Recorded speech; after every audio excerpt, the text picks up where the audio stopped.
Hello and welcome to the podcast series CAREWELL Conversations, raising awareness about the issues and challenges facing family carers who combine work and care. By engaging with employers, HR professionals, employee representative organisations, family carers and the research community. My name is Brian Doyle. I'm the podcast series producer and a researcher with the CAREWELL project, a collaboration between University College Dublin and Family Carers Ireland, funded by the Health Research Board. The overall aim of the CAREWELL Research Project is to promote health and self-care among working family carers. And over the course of this podcast series, we will have conversations with those who have a role to play in supporting working family carers and begin to tease out the challenges and issues facing them and their employers. Okay, welcome this afternoon to this podcast as part of the CAREWELL podcast series. My name is Thilo Kroll. I'm a full professor of health systems management at University College Dublin and a member of the CAREWELL team. So I'm very delighted that today with me is Jennifer Carroll MacNeil, an Irish Fine Gael representatives, and who has been elected for the Dunleary constituency in the general election, and who is very experienced in the area of equality, advancing equality for all.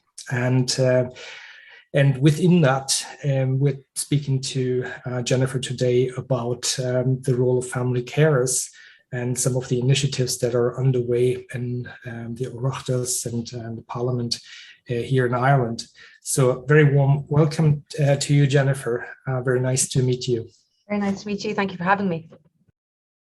So first of all, I would like to thank you for participating today and for raising awareness about some of the issues and challenges that are facing family carers, basically those who combine work and care.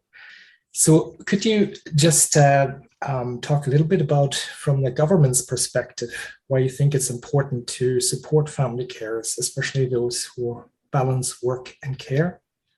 When I think about the people in my constituency whom I've met who are performing a huge care role for vulnerable people in their family, whether children or older people or people really at any stage of life, and the extraordinary work that they do and the challenges that they face and on a day-to-day basis, I think the government has an awful lot it can do more to support them.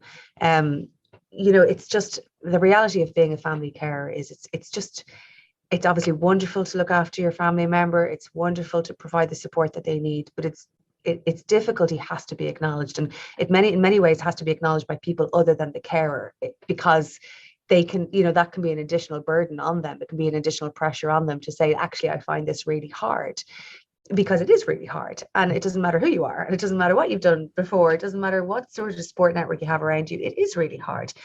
The stress of dealing with a family member who has an ongoing long-term chronic illness or requires long-term ongoing support more than, say, any other child might need, and sometimes in a very acute way, either in terms of behaviour or in terms of medical need. The day-to-day pressure that brings, just to get it right, even just to get it right, never mind to do it well, and never mind then to try to find space for oneself in it in any way. I think other people have to say how difficult it is for them, because I know that it's difficult for carers themselves to say, I'm how hard it is in reality. And the reason for that, I think, is because many carers, like many parents, but particularly carers, they just absorb what needs to be done. They just absorb that this is what they have to do every day. They take it in their stride because it has to get done, because there's no alternative. And I certainly know carers who have had it said to them, how do you do it? How do you cope with what needs to be done? And often the answer is just, well, there's just no alternative. I don't have an awful lot of time to think about that. So I think, from the perspective of being a member of the Oireachtas, I think naming that experience, naming it out loud, naming it repeatedly so that other people can understand it, naming it on their behalf, identifying it and advocating for structural improvements that can make that life experience easier for everyone and deliver a better quality of life ultimately for the more vulnerable person and their family who are looking after them, I think is an important part of our job. And I think it's government's job to respond to that. And I think the work that has happened this year with the expansion of family care support and other measures, particularly around children in hospital, and I can come back to that if that's helpful, I think, shows a reflection of that, and a reflection of how people in government, individuals in government, sometimes seems a bit remote. Many of those people are carers, have been carers, have the experience of caring in their family, and it's about trying to provide better, more structured supports for family carers. Thank you, Jennifer. So it's about visibility and awareness raising, and making that experience that a lot of family carers have a reality, I think, for wider public as well, to appreciate and empathize, I guess, with the situation. I think the trouble is, if you don't mind me saying, if you don't know, then you don't know. And I remember canvassing one day in the last election, for example, and I was speaking with a gentleman whose young child was both very significantly intellectually disabled and autistic, and didn't know the difference between day and night. And that child required an awful lot of care, and their parents hadn't slept for 4 years really at that point, because the child didn't know the difference between day and night. And we talked about all the different structural challenges he was facing. I recall him saying that they were just €100 off getting carers allowance, and all of the work that his wife did, and how, he wasn't really looking for anything. He just wanted to talk, and he just wanted a bit of respect, and he just wanted to be acknowledged by the state. And now he will come into the carers allowance. His family will come into the carers allowance under the new changes. But that evening I went to canvass in a different area, and speaking with a different gentleman on the door, and fair play to him and good luck to him. He certainly didn't have that experience, and he was sort of challenging me on one of the softer points in relation to tax and capital gains tax and capital acquisition tax. And I'm a big supporter of private enterprise and people going out and doing well, but I just really reflected, as I have so many times as a TD, quite how much life experience teaches you. And it teaches you empathy, and oftentimes you learn it in circumstances where you've no wish to learn it. You've no wish to have the personal experiences that lead you to maybe that deeper understanding of some of the challenges that different families face. And it can be any family can face these issues at any stage of their lives. But it was a juxtaposition of experience that always stuck with me, and I never forgot either the legitimacy of the gentleman's question on tax, but quite how much it had stood out with the personal family experience of the other gentleman with whom I'd spoken earlier in the day. I don't wish to say that in any way that's critical of people who don't have that experience, but what I'm saying is that it's very hard to understand things that you haven't had that direct experience, or understand the impact or the breadth of impact if without some exposure to it. That's true of lots of things. I'm not trying to be trite. I'm just it really was obvious to me that day. It's quite valuable to bring that very personal experience into the debate, into the discussion, into decision making, and raising awareness of those perspectives and views that people have, and making it real, I guess, in terms of influencing this decision making. Is that something that you think is also quite important for the cross-party interest group that you're a member of? We've heard a little bit about your work. If you could maybe just talk a little bit about that, what this group does and what your aspirations with that group is. Well, I mean, first of all, it's about identifying people cross-party who do have some of that experience and can bring that on behalf of all parties, and try to identify issues that are unique to family carers and make sure that they're being advanced in lots of different ways. And it's also about, and I think what it does really well is drive awareness within the Oireachtas of the challenges and questions facing family carers at either different stages, whether it's through COVID challenges or ongoing challenges, and tries to provide an awareness raising function. It's one of many, many groups, and there are lots of deputies who may not be engaged in that group and are engaged in something. And I suppose all of those groups are to try to drive awareness more broadly, as well as lobby for particular things and work with the sector in the relevant sector in different ways. Okay. Thank you.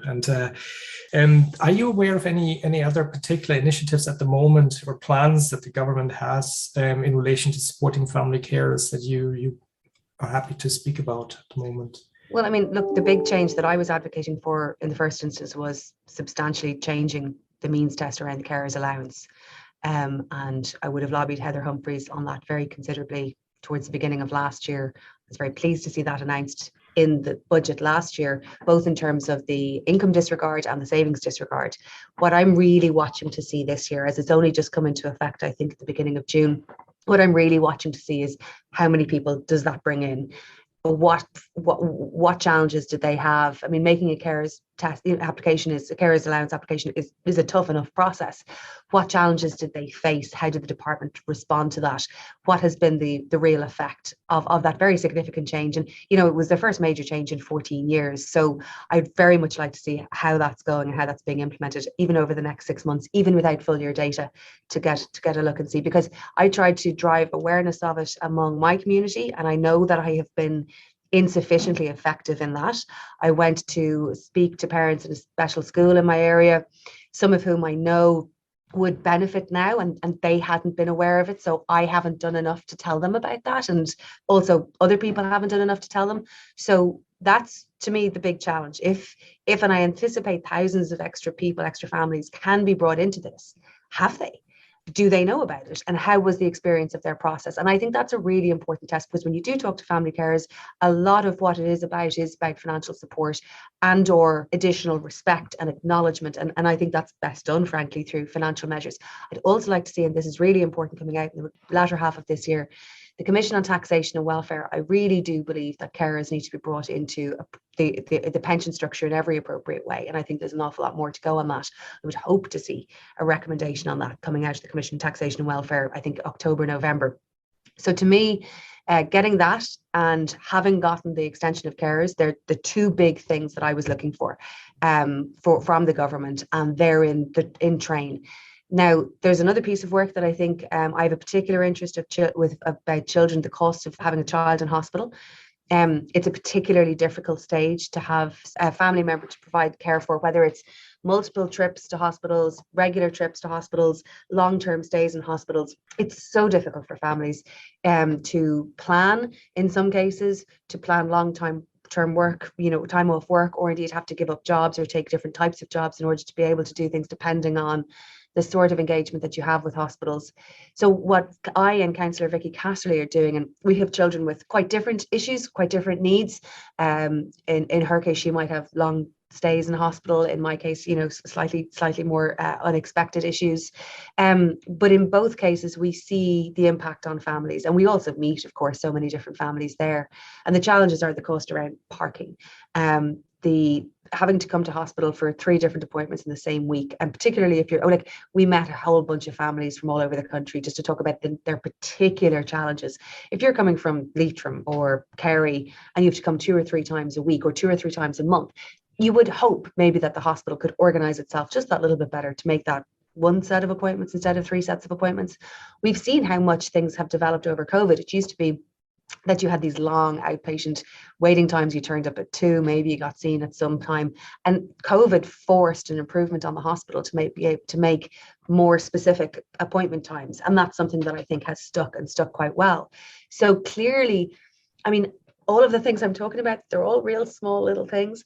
I can tell you they make a big, big difference if you're in hospital with a 3-year-old, or if you're in hospital with a child with who's in pain, or if you're in hospital with a child with mobility issues. The sorts of things I'm talking about are not that difficult to do, to coordinate appointments better, to schedule things more appropriately, just by way of that example. And they make a big difference to the experience, both for the parent and child in hospital. But the cost issue around accommodation, around childcare for another child, I think the government has done an awful lot in terms of parental leave and providing better employment rights to parents to be able to take more time. But the practicalities around being in hospital are still very difficult. Now, okay, the National Children's Hospital, is costing an awful lot of money. And as a public member of the Public Accounts Committee, I take a strong interest in that. As the parent of a child who visits a hospital quite regularly, I really do want to see it. I'm very pleased to hear about the digitisation. That is going to make things so much easier across. I mean, it should have happened already with other children's hospitals, making it easier to access records.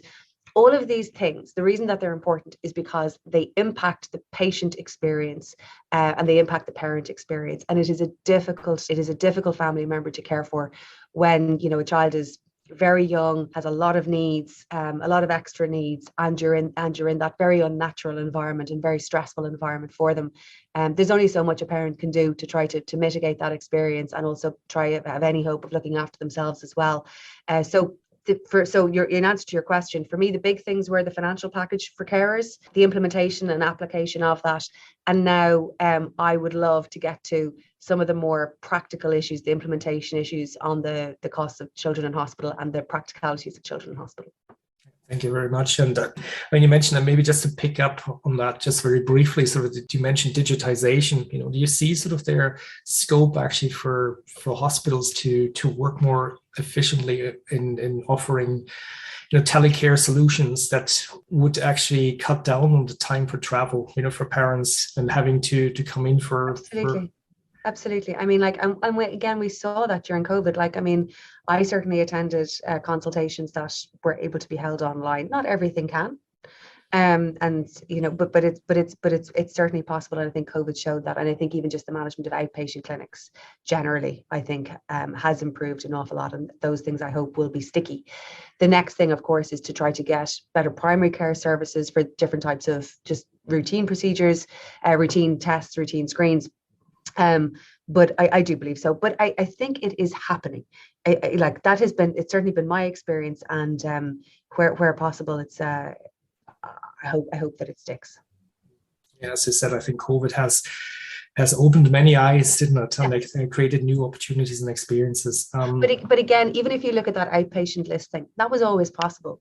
It just wasn't convenient to do something different than the way we'd always done it. But this is how we do it. Yes, but I've got a 6-month-old, I've got a year-old child, and there's nothing to do here, and there's no toys, and but it's the way we've always done it. But turns out it isn't the way you had to do it. And I suppose my question is, well, what else is like that? And I would have thought the scheduling of appointments is a pretty straightforward one. If you come to it from the perspective of the parent and the child, rather than the perspective of the way in which we've always done it, or the ease of hospital administration, because we just haven't thought of anything better, then I think those are the ones that we can really go for. I just want to touch briefly on, you're very, very passionate on advocating for equality, and advancing equality, gender equality in particular.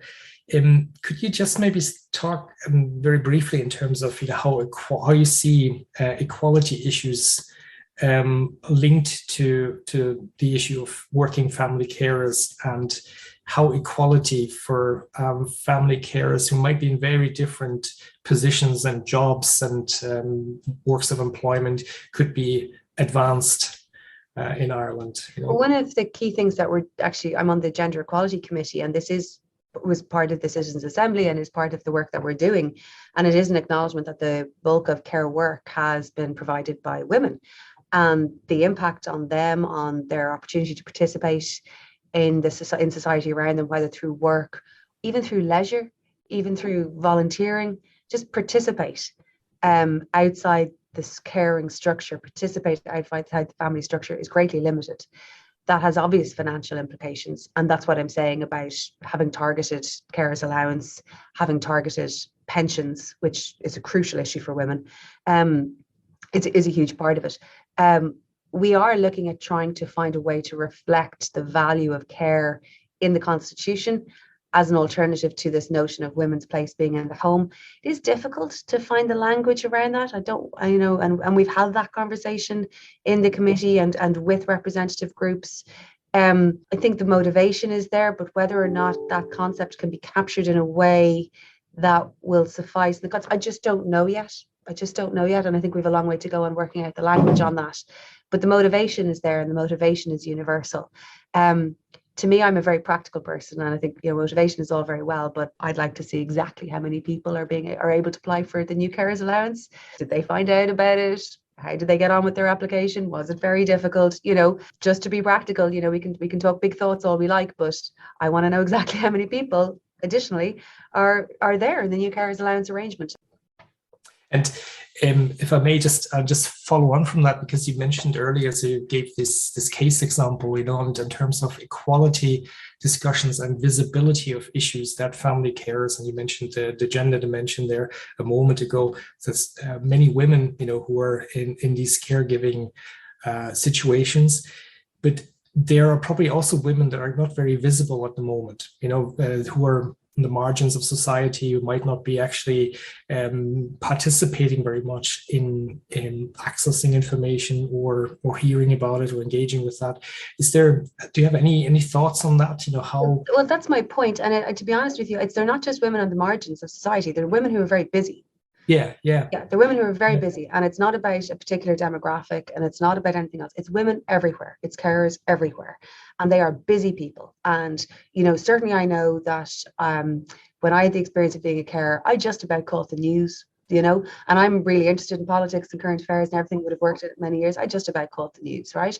So I certainly didn't have time for reading documents coming from the Department of Social Welfare. Certainly didn't have time to just routinely brush up on the detail of the budget, or when that was going to be announced, or how that was going to be applied, or anything else. So I think you do need help.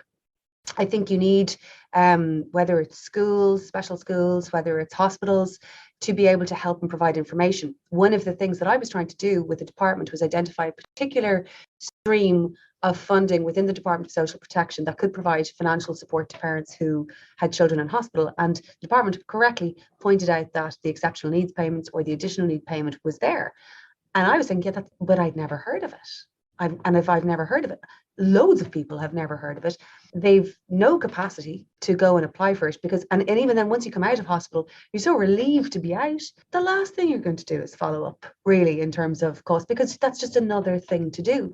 So what can we do to make that information more readily accessible to parents in hospital? And I suggested that, for a year, at least, that you had an intrio presence, a Department of Social Welfare Protection, a Department of Social Protection presence in the children's hospitals as they are now, hospital as they will be, so that parents can easily check their entitlements, so that parents can easily check. And many of these will be parents who aren't already connected to the social welfare, in any other guise. They're not on maybe long-term benefits of one kind or another. They're not either entitled to carers allowance, or they're, somebody who comes to hospital very often, but they're not under the carers structure. They're not providing ongoing care, but they still have significant costs, significant disruption, significant unpredictability. Yes, they might be on the long-term illness, but maybe they're not connected in any other way. So it's about, how do you reach that group of parents who aren't linked in with social protection, who are working and paying tax, and as many people are, as most people are, paying tax, and just not connected and not able to get the information, and it's not being presented. I think you need to be aware of people's personal circumstances and how difficult things can be, and how busy it is, and how tiring it is, and that you need to do more proactively, constructively, to get that information to them. Press release is never enough. It's never enough. You need a physical presence to be available and to just be there to say hello and to answer any questions. And maybe there's nothing that you can do. Maybe there's something. Maybe you make it easy and you have all the applications there and everything else. So it's communication, and I guess tailoring that information to awareness and need, and having conversations about entitlements and supports that each individual family might need. And I mean, for example, it can be the case that you need a particular medication at a particular time and it hasn't been covered yet, or whatever else, and it can be, I remember, hundreds of euro, or just a particularly difficult month, or whatever it happens to be, or 2 weeks of unexpected childcare, and the state says it's there to be able to support it. The department says that that's what that money is for. But many people don't know that exists, and they don't know how to get involved in that conversation, and they definitely don't have time to leave hospital to organise it, or indeed to do it after having been in hospital, in a hospital stay with a child. So there's some of the things that I think maybe we can do more directly. Yeah, and I think what I'm picking up there is also getting the information to the people when they need it. So when you get them and they have a moment, where they can actually absorb the information, and not just handing them a leaflet, but really embedding that in a conversation with them. So thank you, Jennifer. I'm conscious of time as well. So thank you very much for your time on behalf of the CAREWELL team, and all the very best for your future, both in work and personal life. Thank you. We've reached the end of our CAREWELL conversation for this episode. I'd like to thank you for listening. If you'd like to hear more from us, please subscribe to CAREWELL Conversations on your podcast platform of choice, or alternatively, you will find us at carewellproject.com. or across our various social media channels, which are linked in our podcast feed. We'd also like to hear from you, our listeners. Please feel free to leave any comments, feedback or suggestions you may have on any of our social media feeds, or you can contact us directly at carewell@ucd.ie. Thank you for listening, and we look forward to you joining us on future CAREWELL Conversations.